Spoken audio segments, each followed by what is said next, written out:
Christmas Eve, 1945. Fayetteville, West Virginia. The Sodder family, George, Jenny, and their 10 children, are settling in for the night. Laughter, wrapping paper, the glow of the tree lights. But before dawn, their lives and their home would be consumed by fire and mystery. At around 1 a.m., Jenny Sodder awoke to the smell of smoke. Flames were crawling up the walls of their home.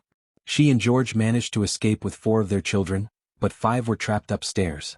George tried everything. He broke a window, cutting his arm in the process, tried to climb back in, but the staircase was already engulfed in fire. He rushed to grab his ladder, it was missing.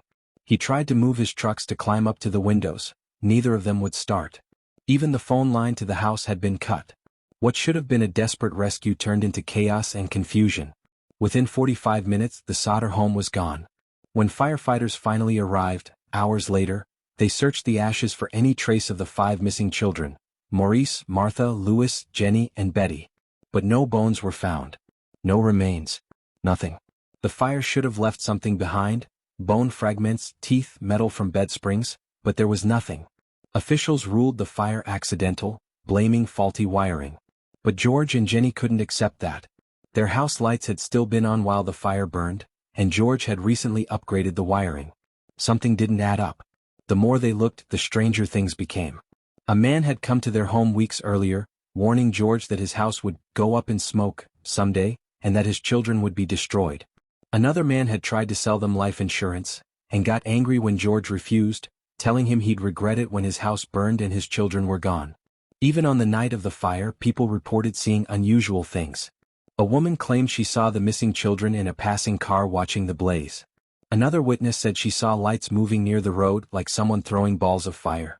Later, Jenny found a strange rubber object in the yard, possibly a type of incendiary device. The Sodders didn't give up. They raised a billboard along Route 16, showing the faces of their 5 missing children and offering a reward for information.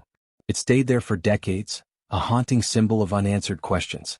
Over the years, new clues surfaced. A woman claimed she had seen the children in a hotel room in South Carolina. Another said they were living with distant relatives under new names. One day, 20 years after the fire, Jenny received an envelope, no return address, postmarked from Kentucky. Inside was a photograph of a man in his 20s. On the back it read, "Louis Sodder, I love brother Frankie. Illo boys." A 90132 or 35. The man in the photo resembled Louis, one of the missing children. But no one could trace where it came from. George traveled across the country following every lead, but they all went nowhere. The Sodders never rebuilt their home. Instead, they turned the site into a memorial garden for their missing children. George died in 1969, still searching for answers. Jenny wore black for the rest of her life, keeping a light on in the window until her death in 1989. Today, the case remains one of America's most chilling unsolved mysteries. No confirmed remains. No confirmed sightings. No definitive answers.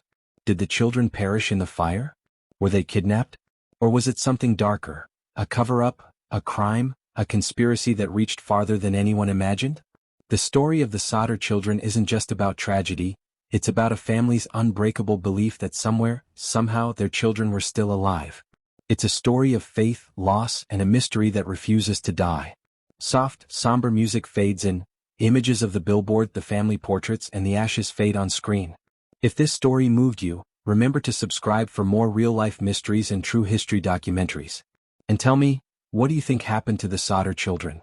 Was it an accident, or something much darker?